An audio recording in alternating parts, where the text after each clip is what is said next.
Hafiza opa, men bu yerda ishlamayman, ishlagan pulimni hisoblab bering. Qizlaringiz o'g'ri ekan-ku. Mohira, nega uni xayolga boryapsiz? Sumkamda 300 ming pul bor edi. O'sha yo'q.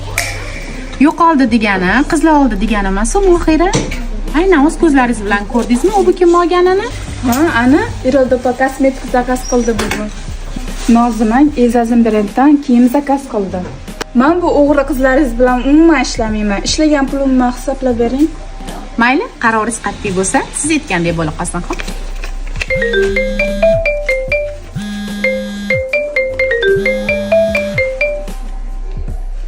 Alo.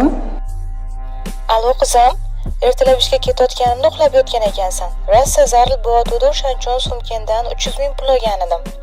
Hali uyga qaytganimda, sana uyga qaytganingda beraman, xo'p? Shuni aytib qo'y deb telefon qo'ydim.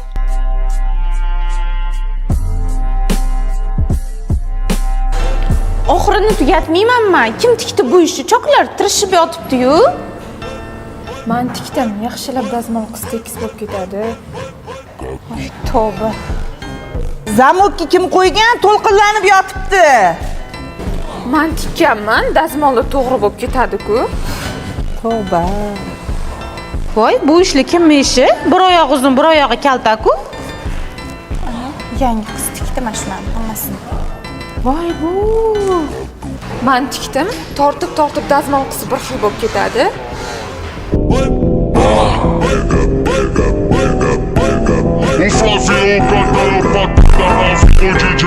Ishlagan haqqimni kim beradi?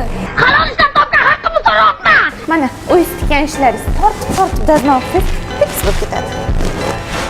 Yaxshilab dazmol qilaman-da, qorong'ida borib gurullatib sotib kelaman.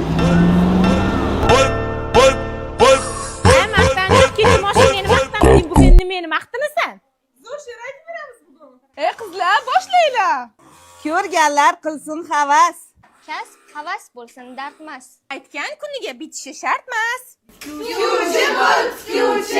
Hech qatordan qolmaysan. Pulga ko'ylak olmaysan. Yirtiq ko'rsang darrov yamaysan.